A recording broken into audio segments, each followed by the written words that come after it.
today's last class.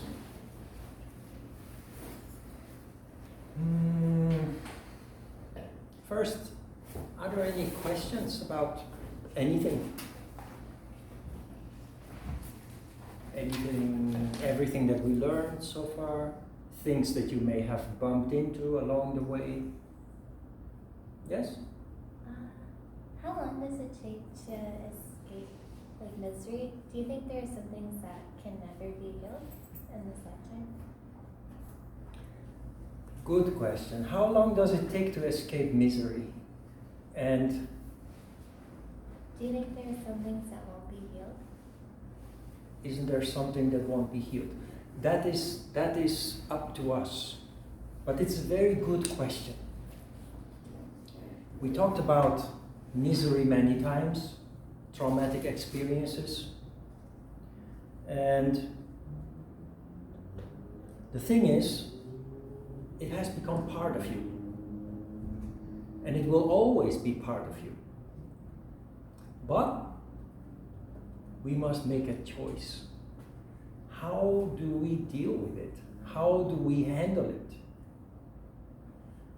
And yoga proposes that we deal with it in a positive and constructive way. The suggestion is not that you should or that you can get rid of your memories, especially the painful ones. They become part of you. They are part of you. But if left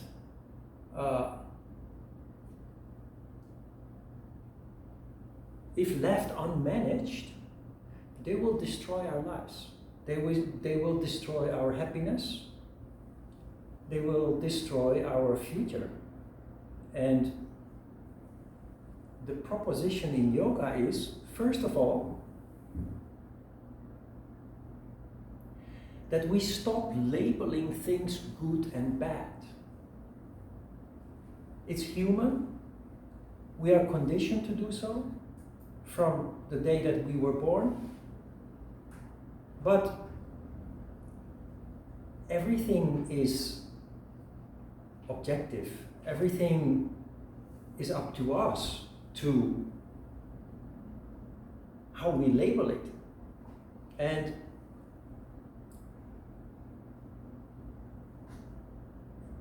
if you read between the lines, you see that growth, evolution, development is fueled by our perceived misery.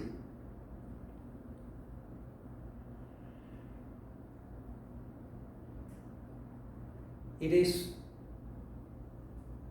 if we keep ourselves from identifying with the pain, we develop new insights about not only ourselves, but life in general. We develop new insights that empower us, make us stronger and wiser.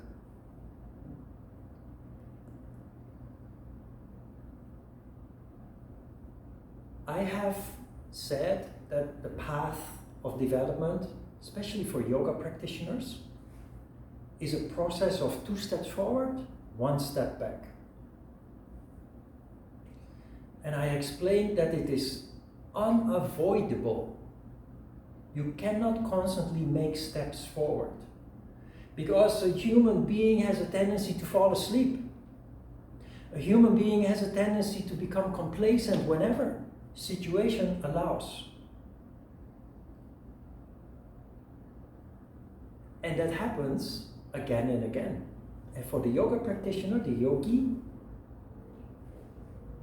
whenever you fall asleep, whenever you become complacent, whenever I become complacent, I get struck by misery. Something happens that shakes me up and wakes me up and reminds me to stay alert.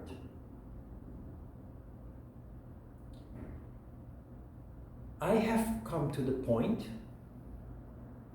when misery strikes to look forward to the good things that come out of it. And that makes the pain sweet. That makes the suffering sweet. Because you know that it has a purpose. Because you know that it will lead to further growth, which would not have occurred without the suffering.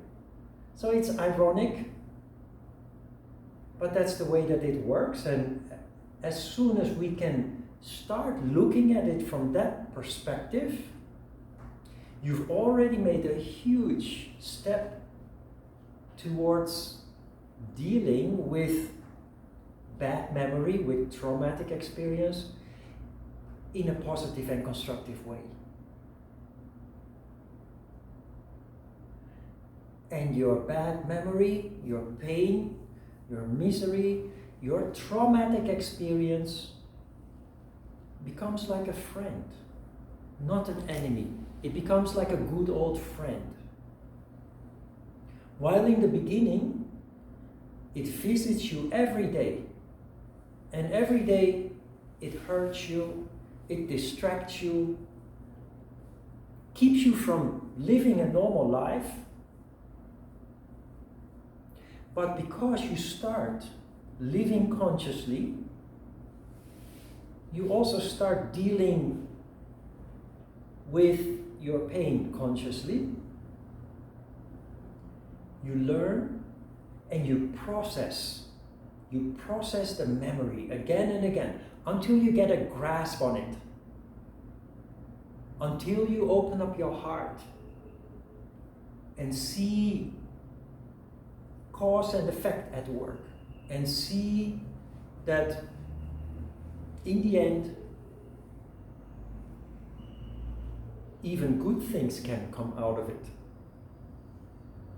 It is often misery, pain, trauma that brings out the best qualities in us.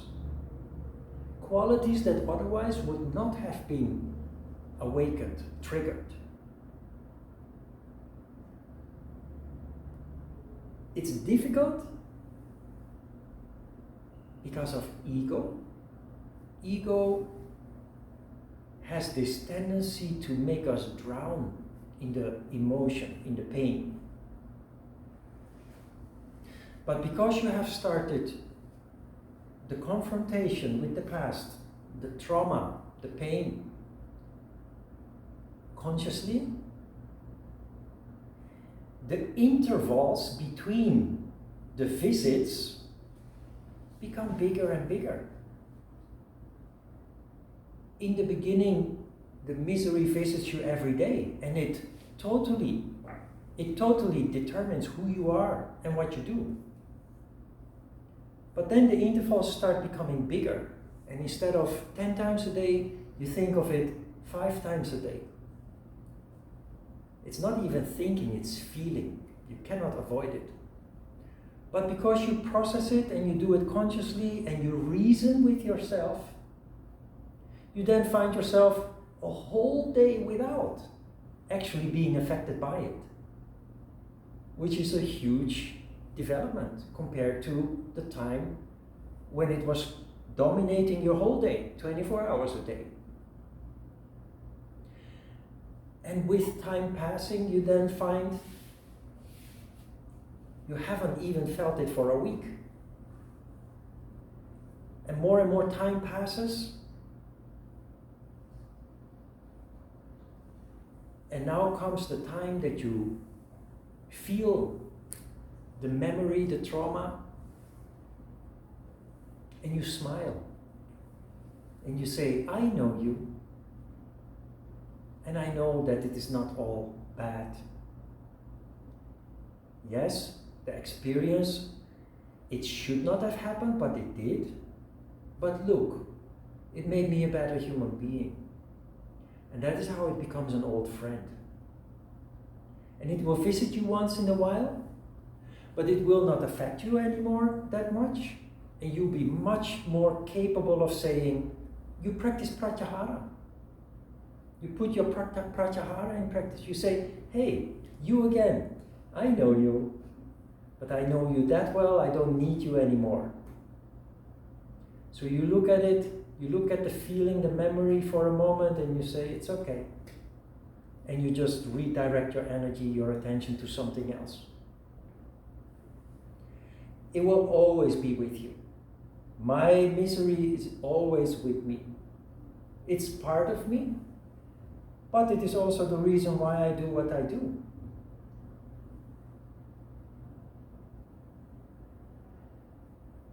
It's okay. In the end, it is okay.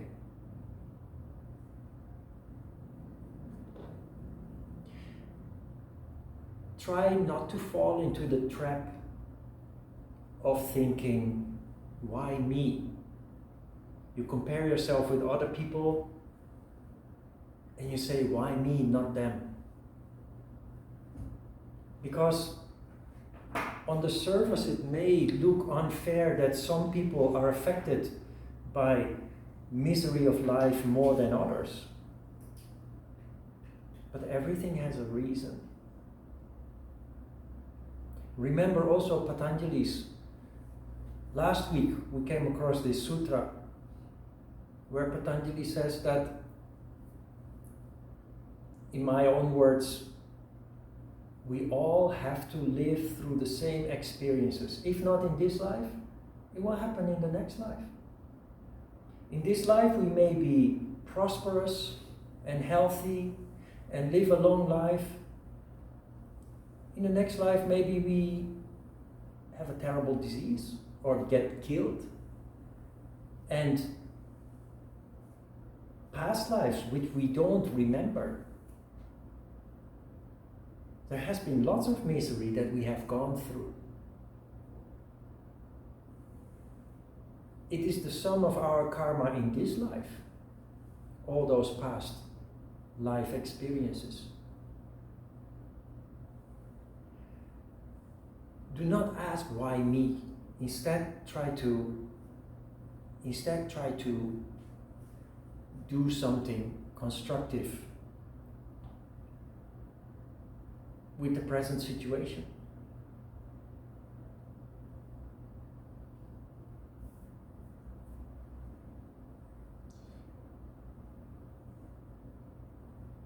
Yoga philosophy says there is no good and bad. We put labels on things that say this is good and this is bad. It's a subjective judgment. Of course, it's easy to see on the surface that painful experiences is labeled bad, but we don't look at things two-dimensionally anymore. You come to the point that you can even feel gratitude towards those experiences that hurt us so much in the past. That gratitude comes when you start to see the logic. Logic is not the right word. When you start to see that it has allowed you to grow and develop. If you're not at that point yet, that may be difficult to see, but you will reach that stage too.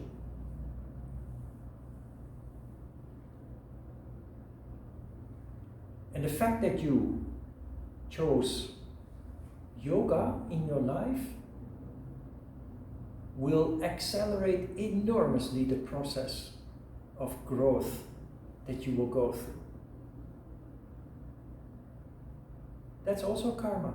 The fact that you are here, the fact that you ended up, after a long road searching, you ended up here. That's also karma.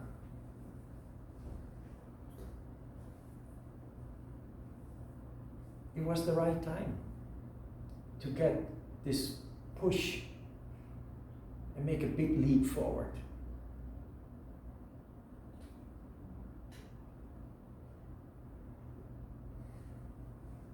Once you're on the path of yoga, everything starts making sense.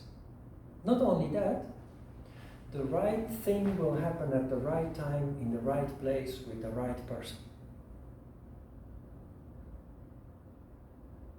No? I found, you know the story. We were playing basketball, a bunch of derailed teenagers playing basketball. There's this huge judo coach who was kind of taking care of us boys. And he made us sit down in silence, do some stretches that felt so good. And that led me to the library. It changed my life. That guy changed my life. I connected with him 2 years ago or so.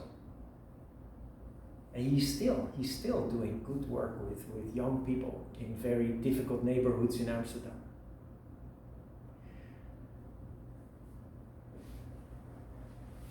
A couple of years later, I read the newspaper, and who reads the ads? Most people just skip the ads and go to the next section. But my eye fell on that text from Ajita's advertisement, Royal Yoga. And I read it and that's for me. And I called him and I met him and I immediately registered. It just happens at the right time. Every time when you try to push things, you create misery, you fail, you get hurt. But if you live your life following your heart, those things that other people think are coincidences, they happen time and time again when you are ready. And the nice thing of this is that when you are ready, it doesn't cause waves, it creates harmony. When you are ready, you are open, you are enthusiastic, and you jump on it. When we force things, we are not ready yet, we struggle, we fight.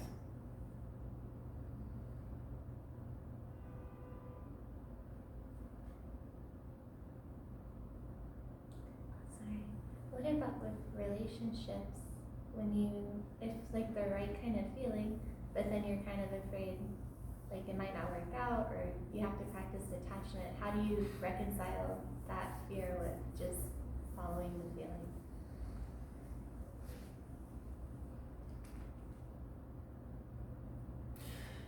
Relationships are part of the path of growth. I've had some relationships in my life, not many. Maybe 4 or 5 serious relationships. They all ended up being very painful, but I see an evolution.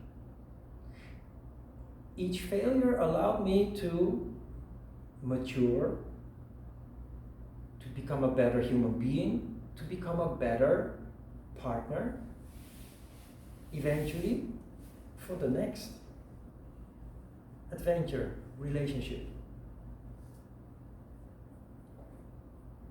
Relationships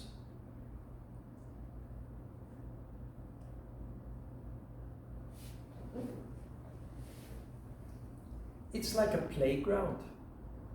And in the beginning you're naive, stupid, foolish. You know, if I look back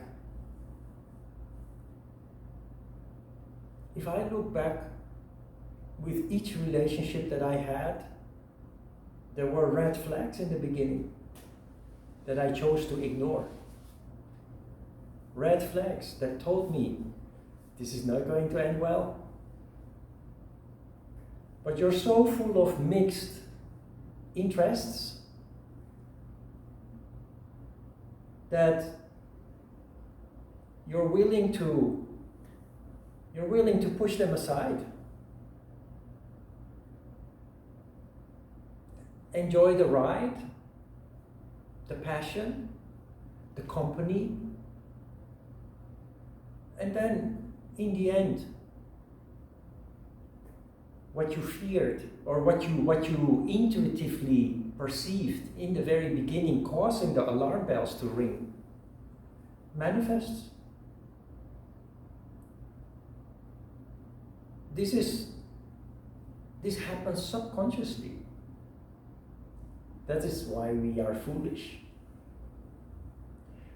But when we look back, we realize, yes, the alarm bells were there, the red flags were there. But it's all subconscious and maybe a little bit conscious. And there are strong feelings involved that make it very easy to dismiss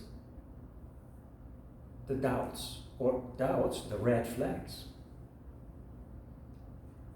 It's karma that brings us together. So when a relationship ends because of ego, people have a tendency to behave in a nasty way to the person with whom the relationship ended. I never do that, because it allowed me to grow. And I know that you also grew. And I know that there was a reason why we came together, but also why it failed. But it's all good. There is no reason, there is no need for grudges or resentment or hate. It just didn't work out. But look at the good side of things. It allowed you to grow, to evolve. There is a reason why we ended up in that relationship that was destined to fail. But that's again our habit to label things, succeed and fail. It is a success. At that moment you needed that person and that person elevated you. And you elevated that person. That's karma. So karmic relationships, almost all relationships are karmic. They tend to be very tumultuous, especially in the beginning. Very tumultuous, very passionate. And there comes a point, and this is the nature of karma, that the karma burns up. There comes a point that the relationship has fulfilled its purpose, leading both to grow. But if your karma doesn't join up, you grow apart from each other naturally. The relationship has allowed both to overcome a huge obstacle, and you go separate ways. Ideally, your karma becomes mutual karma, and then you have an eternal relationship. Then you have a divine relationship. That is what you see with old couples that have been together for 75 years. They are one. They don't even speak to each other anymore, they feel each other. Without words, they understand each other very deeply.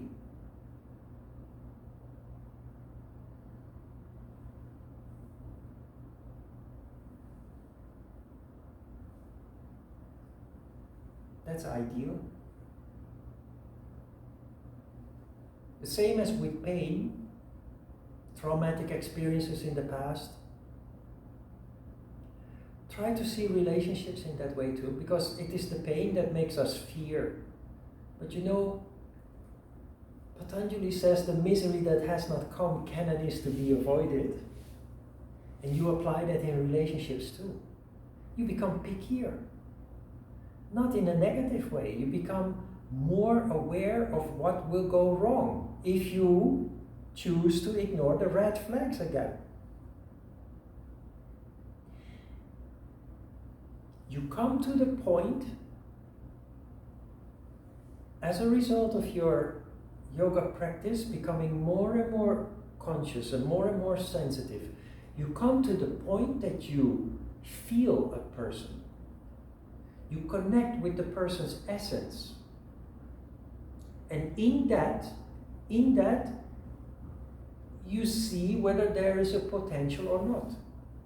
And in 99% of the cases, you will already predict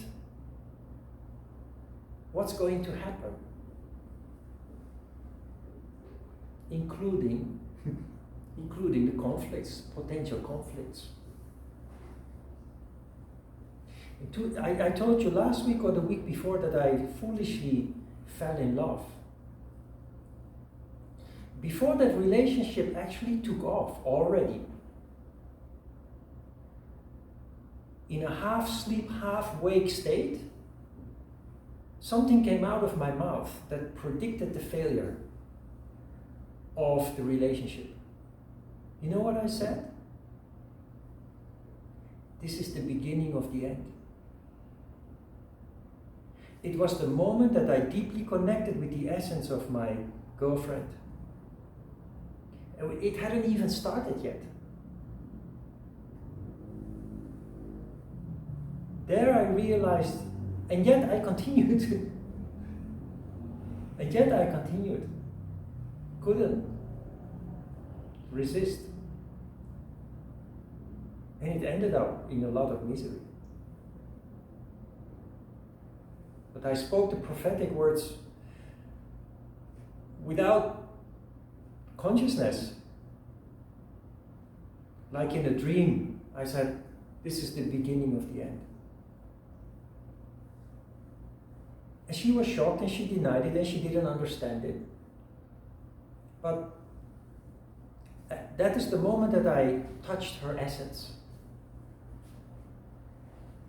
And another thing, while we were becoming acquainted with each other, she confessed to me that her friends called her a bitch. And I just couldn't believe that to be true. I said, no, that's impossible. And it also depends on the people that you are with, isn't it? So I had the arrogant belief that if I am not giving her any reason to behave like a bitch, she won't behave like a bitch, but she did. So when people say something about themselves, believe it. Yes, just believe it. I was in a dream state. I thought the universe was finally on my side and what have you. And they were. They were going to teach me a good lesson by kicking me in the butt. It was necessary. And again, it made me a better human being, it made me a better yoga teacher, and it made me 10 years older. That's all part of it. That's all part of life. There's only gratitude.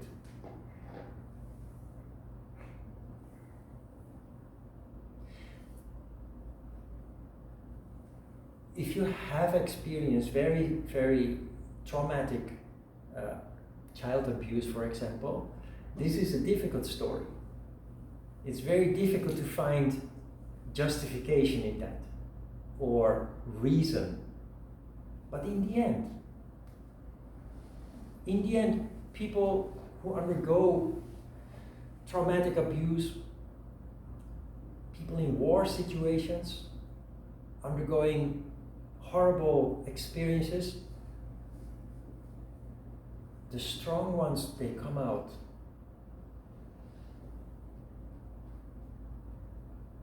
And they manifest in beautiful ways. That doesn't mean that it's easy. Every day we have to work for that. But what's the alternative? The alternative is to go to the bridge, the nearest bridge, and to jump off. Many people do that. I walk. Every early morning I walk. Almost every day. The river police and the fire brigade, they come to rescue people or to take out the corpses. It happens so often that people choose to jump. That's not an alternative. You know why?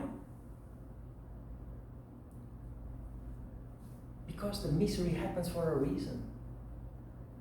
Difficult how it may seem to find any reason in it, because we're overwhelmed with the pain and the emotion, the universe gives us this experience to guide us into a direction that we do not see yet. So, if we end that process by jumping off a bridge or any other form to end our lives, we've ended the process of growth. And according to the philosophy, it was destined to go through that experience. So if you avoid it in this life, it will simply happen in the next life. And that is why, the church, for example, will tell you that suicide is a sin. But they don't explain why. I explain why. But if you hear the church say these kind of things without a rational explanation, you say nonsense. There are even people who say people have a right to commit suicide. But if the church would only understand what they are saying, they would help a lot of people. But they don't. Because most of them are just repeating, they're just parroting something that they heard from another person who was parroting. And that is it's happening in yoga too. Many people are teaching yoga philosophy without understanding what they are teaching. They're just parroting something that's in a book or that they heard from another teacher without actually understanding what it is about, without actually having lived through it themselves. And then it's just an empty philosophy, a headache.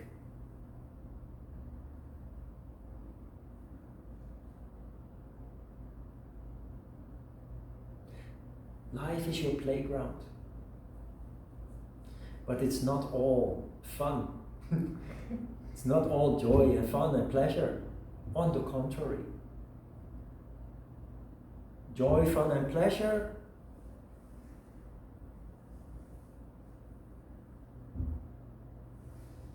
they do not really add to our development. They just make our lives comfortable in the moment. But they do not lead to growth, development, what have you. Strange. Because nobody likes misery and everybody likes enjoyment.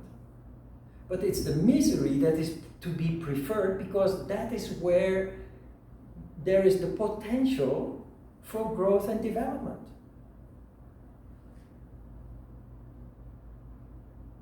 That is the positive message of yoga. And that, do not get me wrong, it doesn't diminish your suffering, it doesn't diminish your trauma, but it gives you a tool, a handle, to try to do something constructive with it.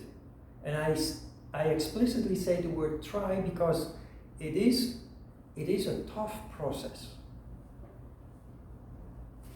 2 steps forward, 1 step back. But the day that you decide to follow that path, things change and continue to change. And it gets you where you want to be in the end.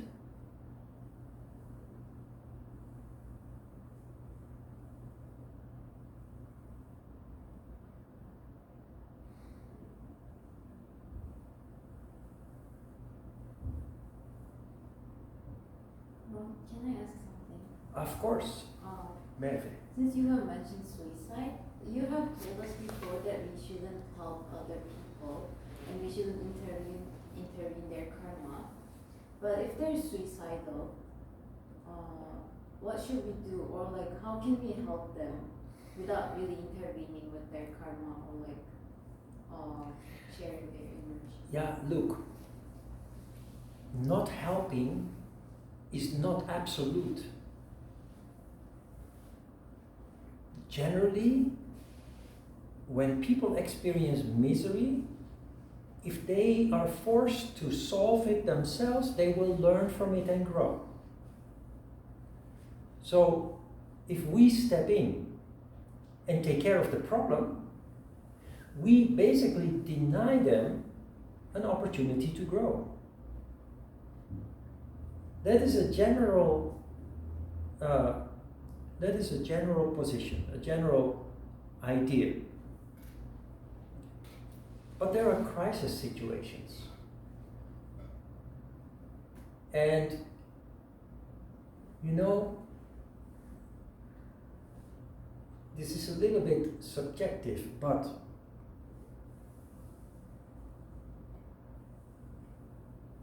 when you are confronted with a person in a crisis situation, you will not think, you will just act based on feeling.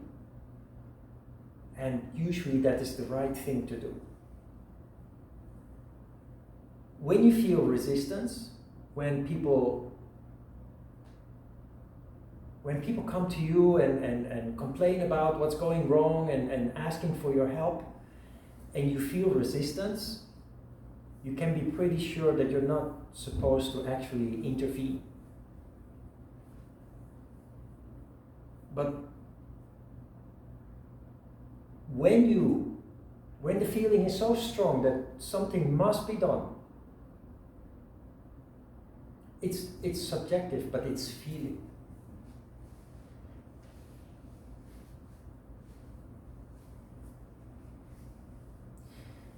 It's a little bit a difficult story, but it's something that I wanted to include in this last session anyway.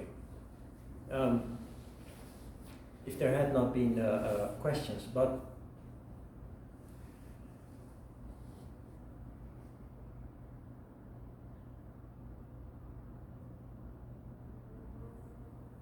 like with relationships that start with a very strong attraction, passion, tumultuous, conflict also. That's something so strong that you cannot ignore it or avoid it. In life, this is the battle between the head and the heart. The head is rationalizing things and saying, I should do this or I should do that. But there is no inspiration, there is no enthusiasm, there is no passion or compassion. It's usually not the right thing to follow. Because it's our brain that has been conditioned by our upbringing, our parents, by our education, by our government and the media. And without knowing it, we are just repeating something that we picked up. And it's all about energy. When you are making up things in your mind, making yourself believe that you must do this or that, and it doesn't make you enthusiastic, doesn't make you look forward to it, it keeps your energy down. The opposite side of the coin is that something crosses your path and immediately attracts your attention. And you feel a strong attraction, and you feel enthusiastic about it, and you feel it's just something that by all means you must pursue. You dream about it, you think about it while you're doing other things. It's something that you can't let go. That's energy. And that energy goes to higher levels. And that's actually what all that yoga is about. So living your life like that is not easy. That is the road not taken when you end up at the fork in the road. Most people will follow their rational mind and go to the left. And for those people, it's sufficient. They can live with that. But people who have already had some awakening of consciousness who are, compared to other people, above average sensitive and conscious,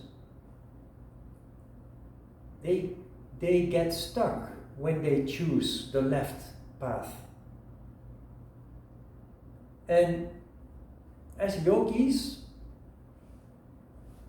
being only human, you will, not once, but again and again, have a tendency to go into that wrong side of the road, because it's only human. But every time that you do that, every time that that happens, because actually it's subconscious, because we're only human, we get stuck. We get stuck in a relationship, we get stuck in a job that we hate but go anyway. We lose our hair, the men among us. Our joy for life just gets destroyed. Many people can live with that, and they find compensation in, it can be a hobby, it can be an addiction to some substance that you can reasonably control. There are many people, for example, that are functional alcoholics. You never notice that they have a problem, but they can't live without it. But it makes them go through the day, and it makes them go through the boring routine that they couldn't help choosing or ending up in. When you get stuck, it is a wake-up call to get back onto the path that you chose based on enthusiasm, based on the law of attraction. That's not easy. But the process that I went through is very indicative. Indicative is not the right word. But I got stuck so many times, and it took me 9 years to prepare to come to Korea. But the idea of Korea kept me busy 24 hours a day. And not only that, it helped me perform jobs that I normally would hate. Because I was living from my heart, I have cleaned toilets Saturday and Sunday in the closed off department of care homes where the people with Parkinson and Alzheimer live. And I did it with passion. Can you believe that? You know what motivated me to do that every Saturday, Sunday? One day I will be old too. And I hope that somebody will do what I'm doing now for me. And in the meantime, I was saving money for the day that I would pack my bags and go to Korea. It was an extra job. I worked at the airport also, cleaning. And a manager asked me, what is a guy like you doing here? Because I was the only Dutch guy among immigrant workers. Because it was the immigrant workers that did these kind of jobs at that time. And that's happening in Korea too. It's the immigrant workers that now do the 3D jobs, dirty, dangerous, and what have you. And I stood out.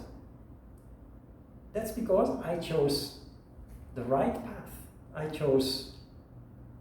I had a motivation, a reason for doing so. Working in the night shift, cleaning the airport. It's an interesting experience, but looking back, I can see all the pieces of the puzzle fitting into place. All the dots connecting. And I remember very clearly that I did it with enthusiasm, because I had a goal in my mind. There was a light, a guiding light at the end of the horizon that pulled me there, and I knew that I had to take the obstacles and the hobbles and what have you to get there. And I did. And it evolved. At some point I said, okay, now I have to go back to school.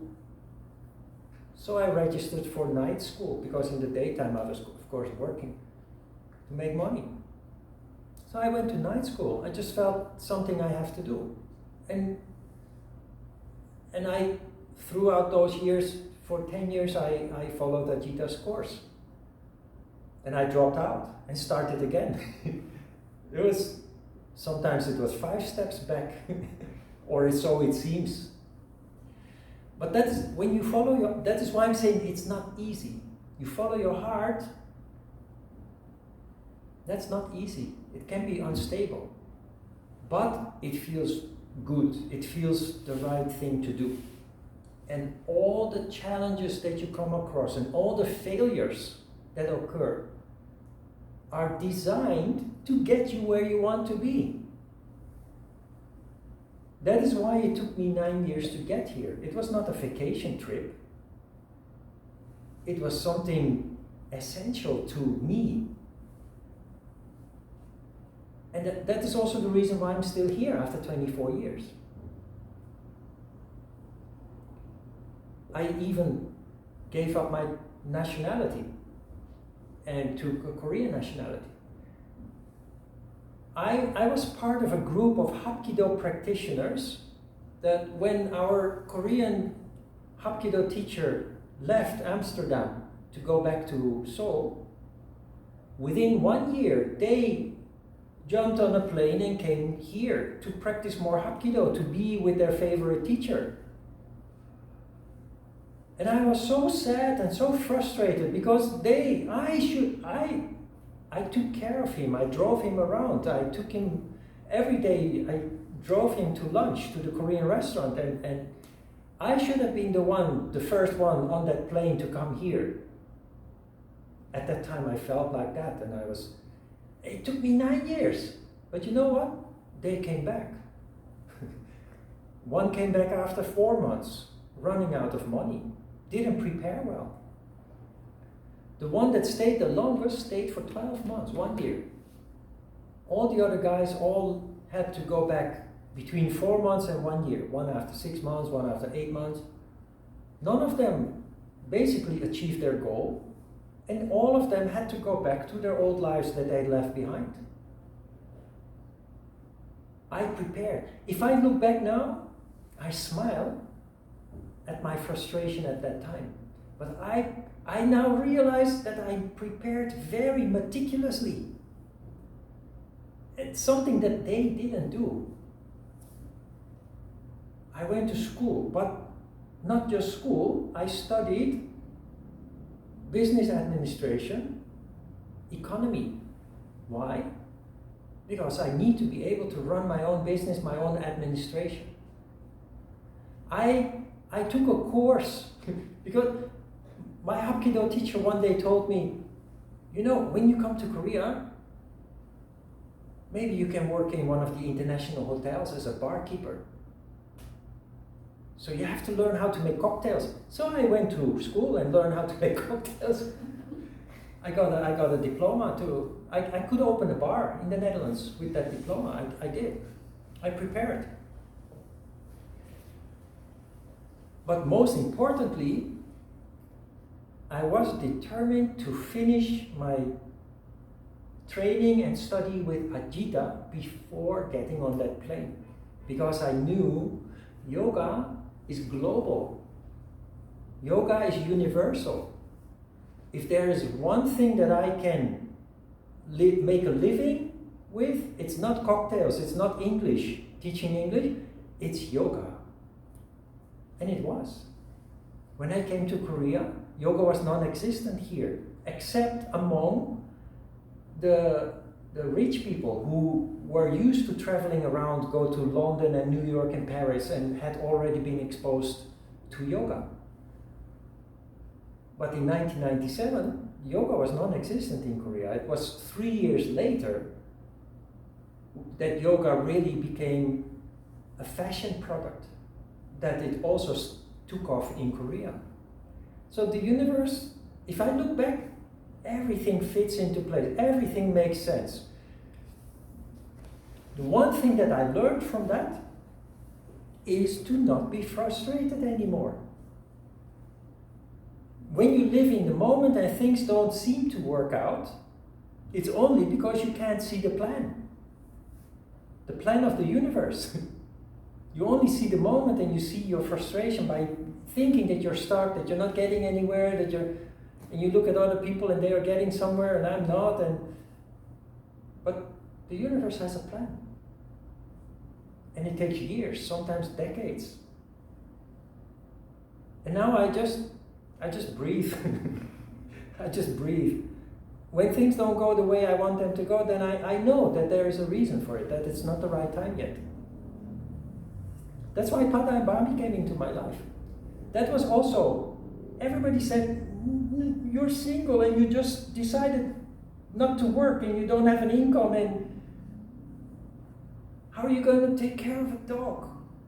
And then 3 months later, another dog? What the hell are you doing? 2 dogs? And it's not little poodles, it's like... But the feeling was so strong, I knew that if I had followed my thought and other people's thoughts, I would still have sleepless nights, wondering what happened with those poor creatures. It was meant for me. And I knew that because the feeling was so strong, so intense. I took a year off to take a rest. I did not rest, I can assure you that. But it energized me. And in the end, it inspired me to start teaching again. And my teaching has evolved because of all that. So, not easy. I feel I'm getting old, and sometimes I think, oh my God, where will I be in 10 years or 20 years? And then I think, I live in Yoido, a place that many people cannot live. I've lived here for 12 years, paid the rent, and that's huge, actually huge for just a simple guy like me teaching yoga. What am I complaining about? What am I worrying about? If I had not deserved that, I wouldn't be living there. Don't think too much of it. If you ask Korean people, they know Shibomapat. They say, oh, it's old, and it was the first Western apartment built in Korea. So it's like 60 years old. But you know, the good thing is, it's solid. I never hear my neighbors. Everything is still real concrete and strong. But you know, it's old. Doesn't matter. It's what a luxury. What a luxury I have.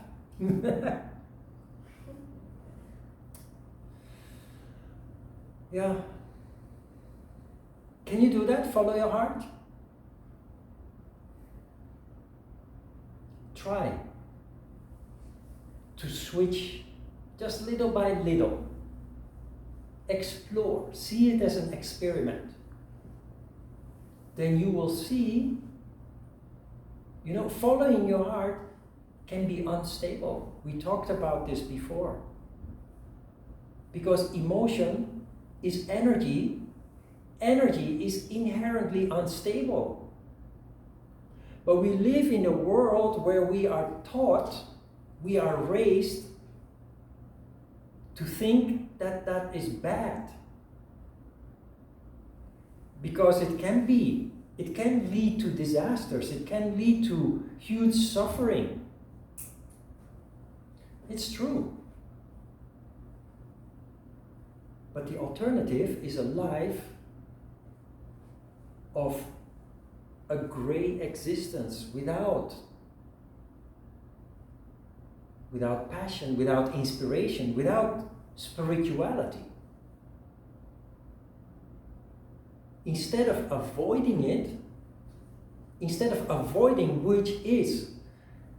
instead of avoiding something that is our biggest asset, our most precious asset, energy, we need to learn to canalize it. And that is yoga. The whole system of yoga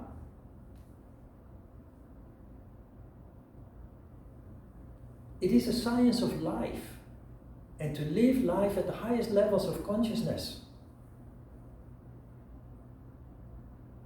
And that is only possible with energy.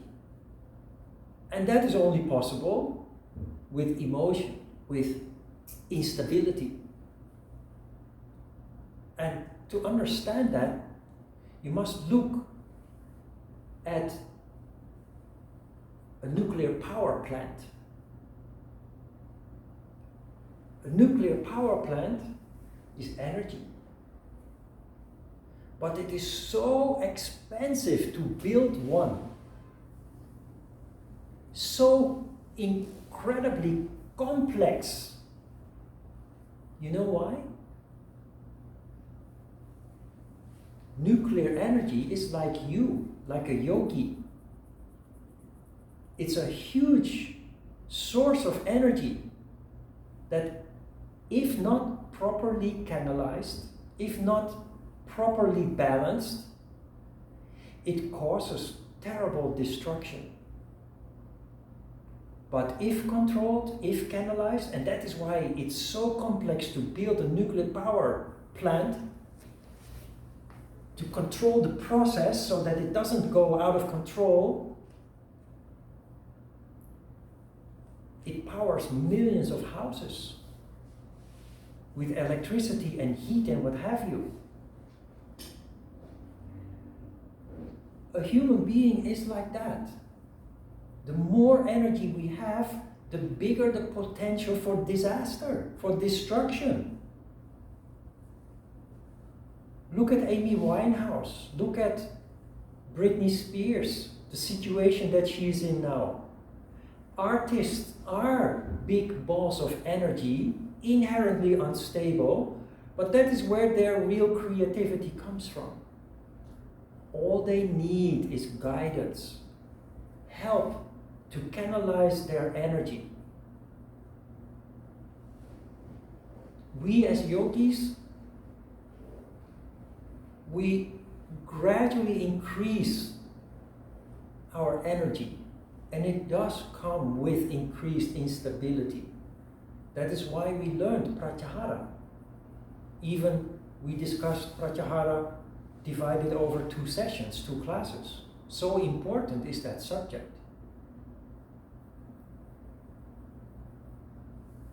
But energy is something that can wax and it can wane. It can grow and it can also disappear.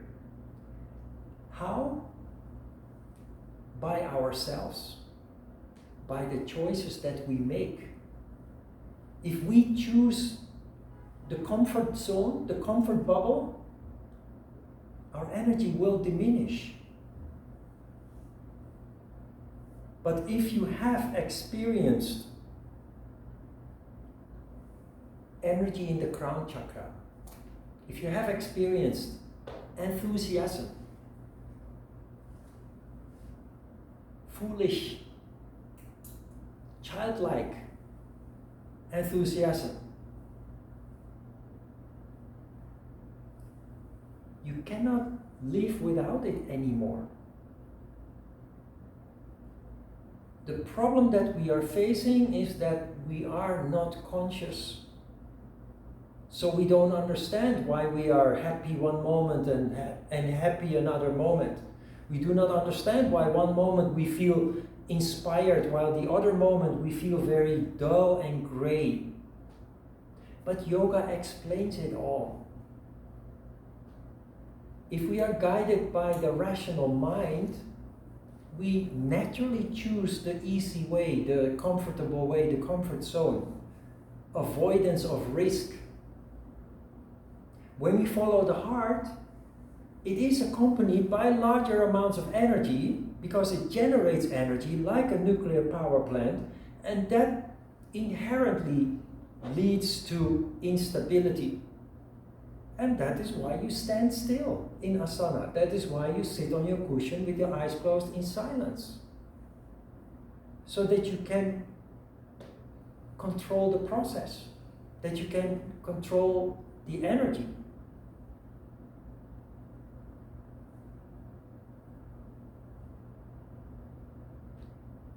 Following your heart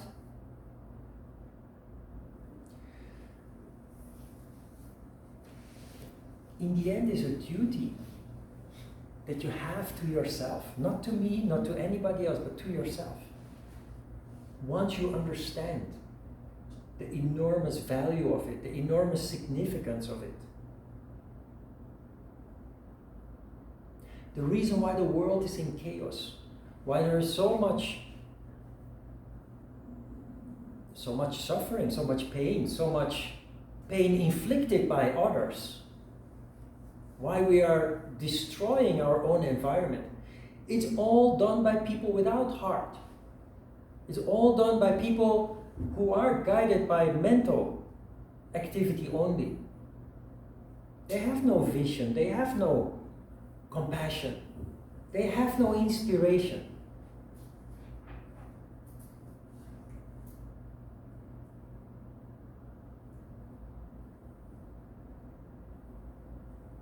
Part of the package of your development is responsibility.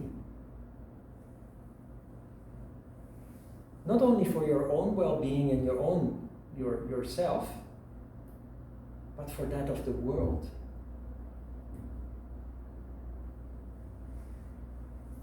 For the environment. For the people at work, your colleagues, for your family members, your children if you have, your parents.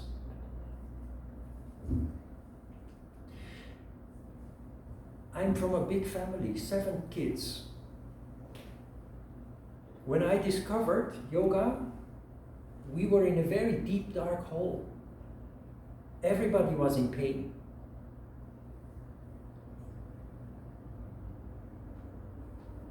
If I look back now, I see that yoga was the start of the healing, not only for me, but all family members.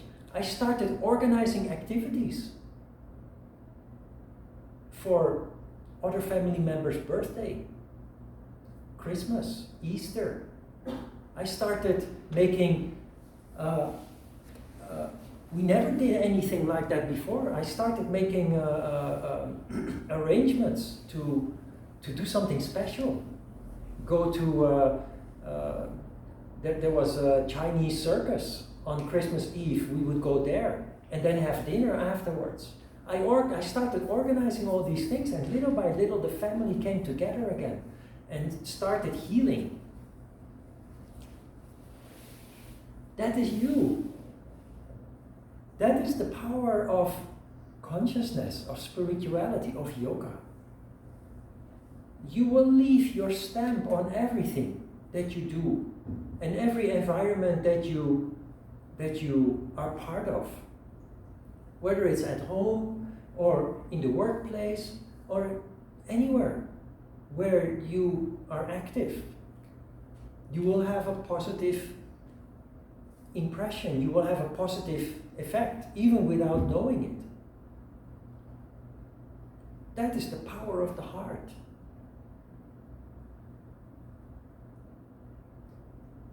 There wouldn't be war anymore if more people would function from their heart. Can you see that?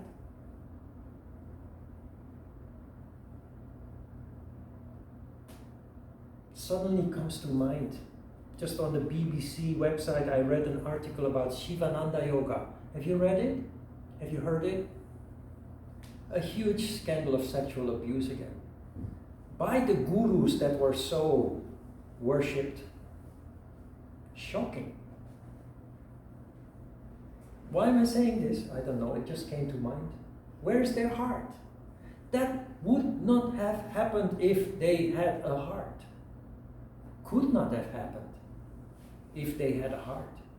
And the sad reality, it's rampant. Sexual abuse everywhere. In the army, in the police force, in schools, in churches, in yoga centers. It's shocking. That can't happen if those people were actually doing what they are paid to do.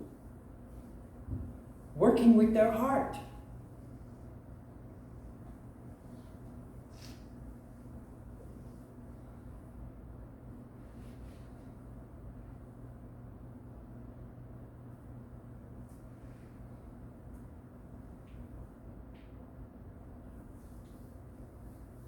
What was the question again? How to help suicidal people? Yeah, follow your heart.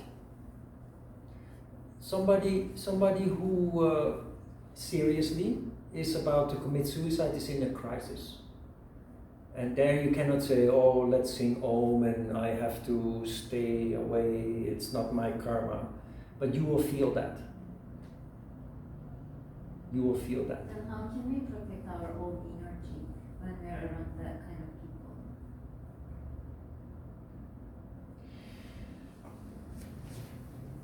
Yeah, good question. Your energy is your most precious asset, but energy can very easily get lost, sucked out. That is why we learn Pratyahara. But it is also a process of experience. In the beginning, you will end up in situations, involuntarily and subconsciously, where you lose a lot of energy. And it leads to conflict, it leads to great emotional distress, agony, because that is our destiny. We learn through that.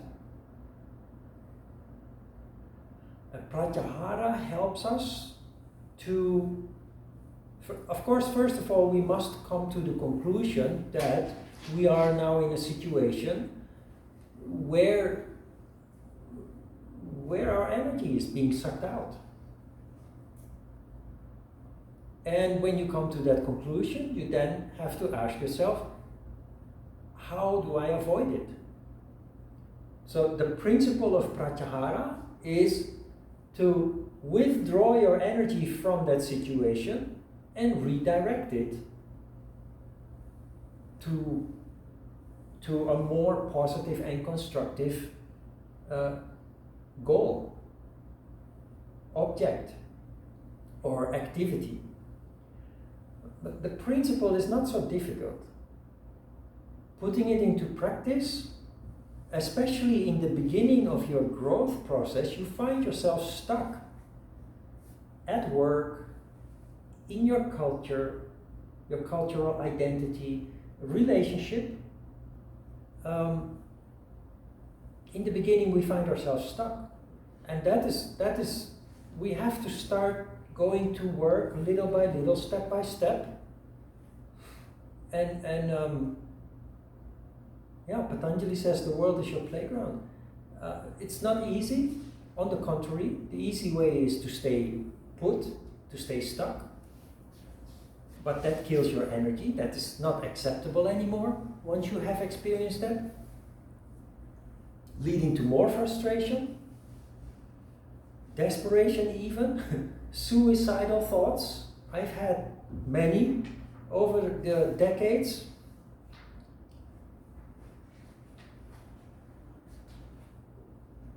But you have to totally reconstruct your life, kind of.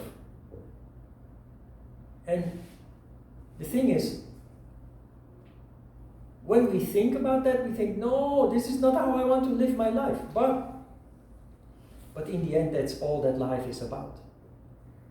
What is life about? It's about taking control and find our own destiny. And to do that, we need to work hard. You have to first demolish, this is a very big word, but we have to first demolish the whole construction that has been built without our consent, that has been built by our parents, by our education, our government, the media. Our life consists of what other people have determined for us to do and to be and to think. As a conscious becoming human being, you start to feel more and more resistance with that, because you not only develop, you do not only develop the ability to connect with other people's essence, you connect with your own essence, your heart's content.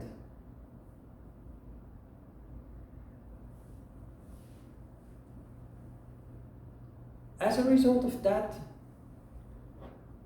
you will more and more feel resistance with how the past has constructed you. It's maybe a stupid comparison, but the apartment where I live is very old, so they want to rebuild. It's called Taekeba in Korean. It's very popular. Everybody wants old apartments to be demolished so that new ones can be built, because those apartments are very expensive. The apartment where I live, if you want to buy one, it's $1.3 million. Unbelievable for such a old. Anyway, that's not the point. The point is, it's the old construction. They have to demolish the whole thing and build up a whole new. And that is the process that we are in, kind of, as yogis. We have to demolish the old structure that was not built with our approval, but also not with our consciousness, our knowledge. It just happened. Until the day that we wake up and we look back and say, this is not who I am. This is not who I am. This is not who I want to be or who I feel to be. This is not in line with the essence that I feel in my heart. But it's a work of a lifetime. I think I came to the conclusion that that is what life is about.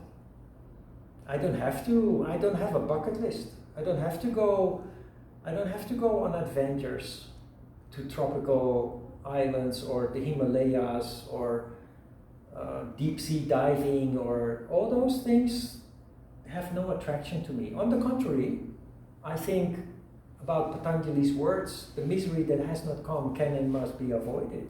Why take unnecessary risk? When you go high up on a mountain, you can fall down and die. When you go deep down under the sea, you can drown. You can. I'm not telling you that you must live a boring life like I do, but life is challenging enough. Once you are on this path, following your heart, more and more creating your own destiny, you don't need all those adventures, and life is challenging and interesting enough just doing just that.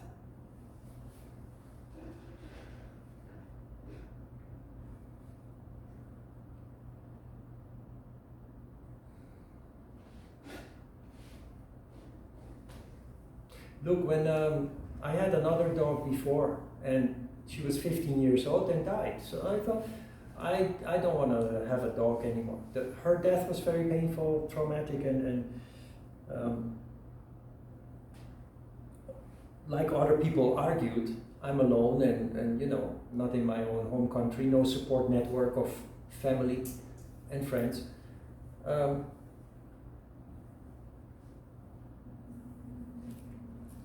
So I thought, now I can travel. Now I can do what I want.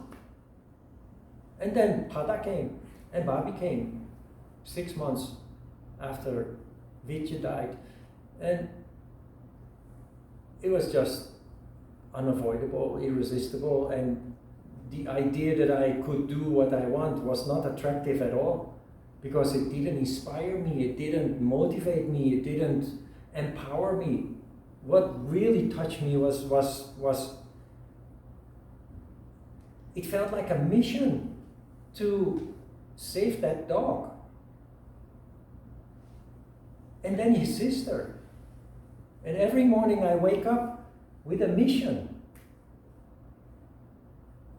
Stupid maybe, but it's very, for me, it's very powerful. It's you know, my mom died 4 weeks ago or so, 5 weeks ago. And my family wants me to come home. I can't because of the dogs, and they don't understand. So I said, well, you know, if I go home, anyway, I have to go into quarantine for 10 days. So it's of no use anyway. Corona makes it impossible. But you know, there I see the universe at work again. And my mom was the only one who understood, actually. It's my siblings that they have no control of their emotion.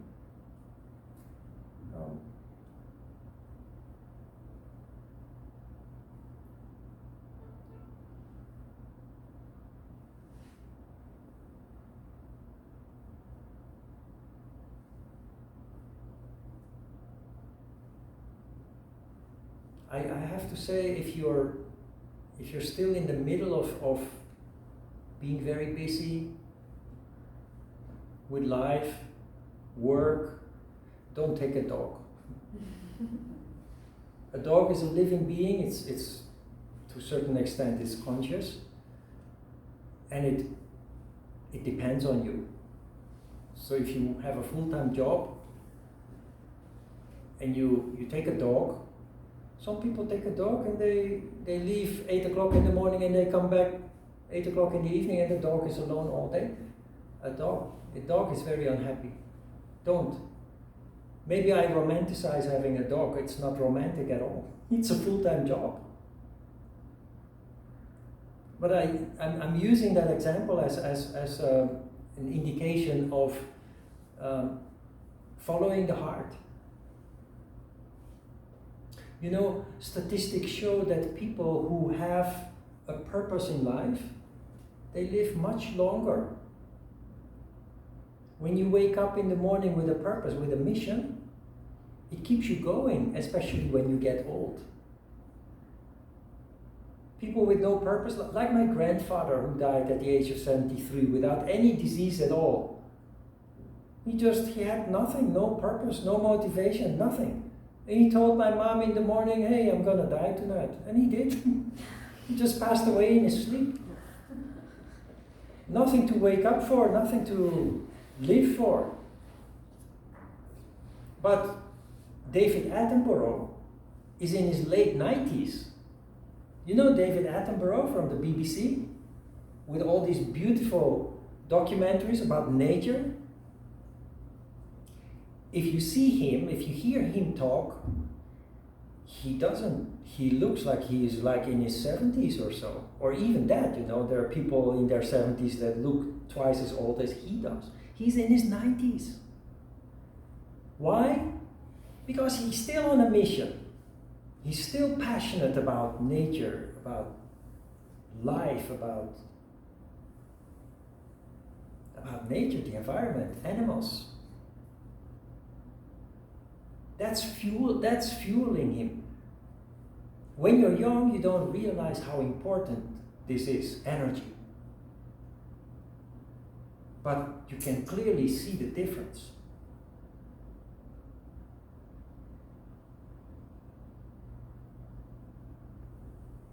Everything is about energy. And part of our process is that we start becoming aware of that.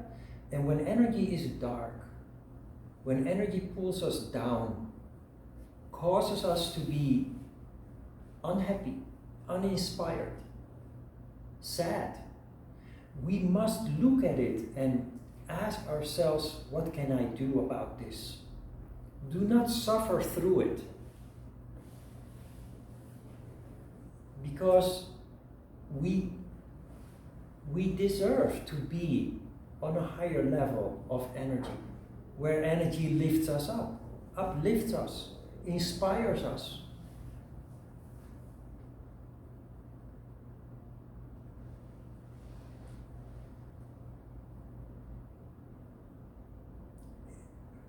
You understand how energy works in us? It's up to us.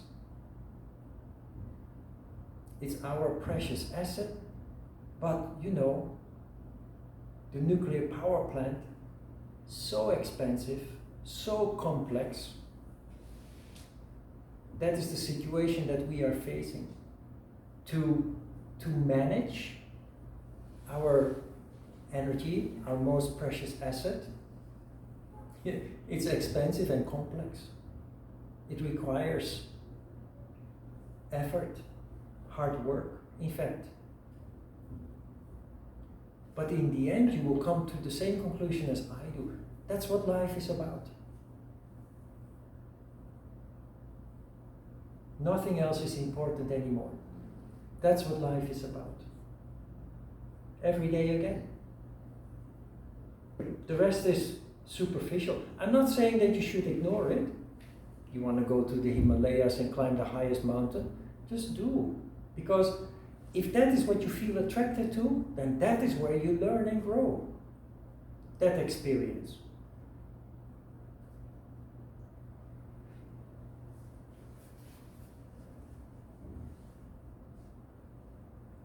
Follow your heart. If it brings you to the Himalayas or to a deep sea dive, then so be it. Then for you, it works. If it provides you with 2 crazy dogs, then that's what works for you.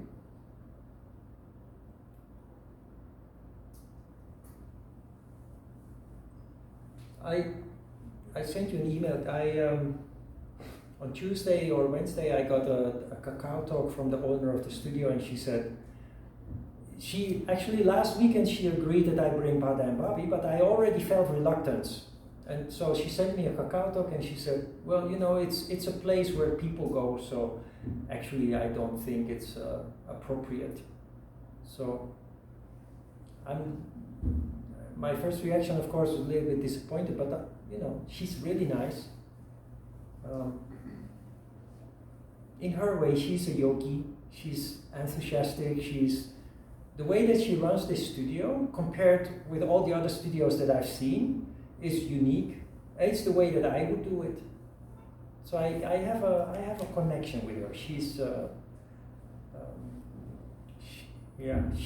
following her heart. I can feel her common sense in things that she do and she's doing, and so I want to cherish that. I didn't even try to persuade her, because that just leads to negative energy, and then it's her studio, it's her decision, so okay. Maybe I will be motivated to start my own studio because of that, because I do want to bring them. Yeah, we'll see how things go.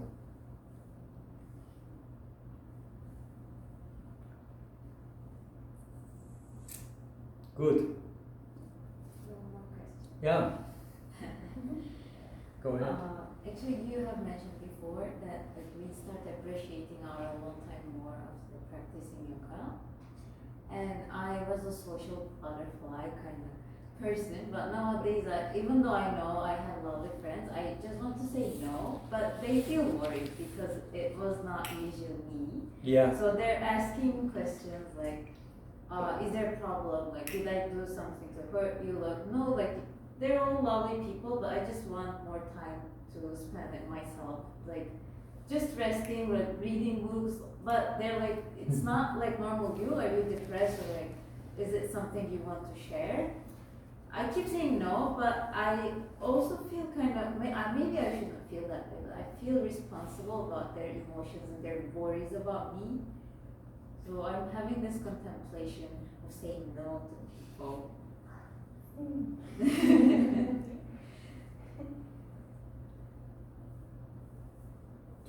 Yeah. It's kind of personal, but I thought. No. I think I mentioned it before that is going to happen.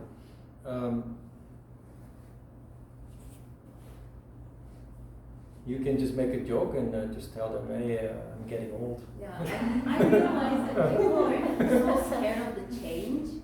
Like it taught me that okay, this is the reaction of the people. Like they're so scared of change. Like even if it's not them, even if the people around them changing, it makes them so scared. I think it also makes people so out of control if you do something unusual that they're not used to. Yeah. So sometimes I also feel the pressure that they're just trying to hold me back to my older self, but I don't. That's want exactly that. what happens. Yeah. That's exactly what happens, and so it's kind of a tug of war. Yeah, I Tug of feel war. that kind of pressure. Yeah. That is normal. That is natural. It may even happen that you start to doubt yourself. That you think, what's wrong with me? Because you did enjoy going out with your friends and you know, and now that you feel more need to just spend time on your own.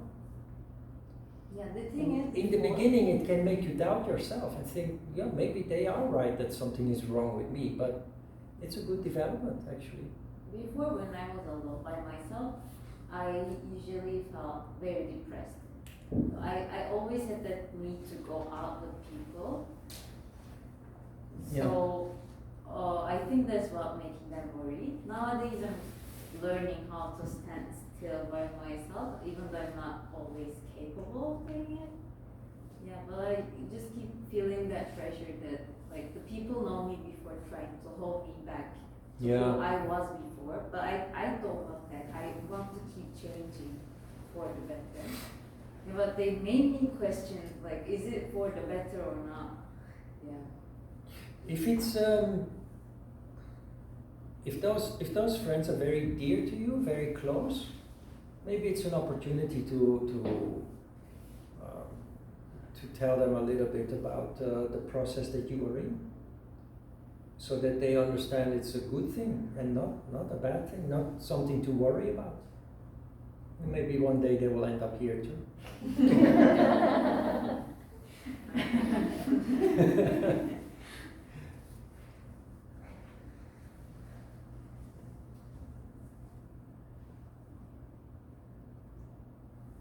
Life of a yogi is boring. Ajita used the word insipid and I had to look it up in the dictionary. But I say it with a smile.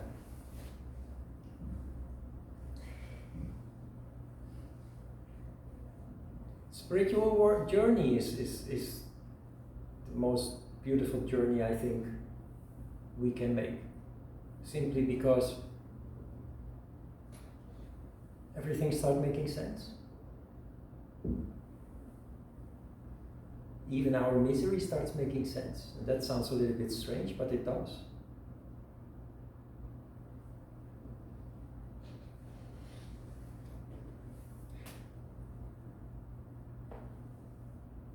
I have nothing more to say. I said too much already, I think. Unless you have questions, then we can go on for another hour or two. It's the only thing that I cannot stop talking about. It's yoga and everything related. For the rest, I am a boring yogi, antisocial, hermit, crazy. Yeah.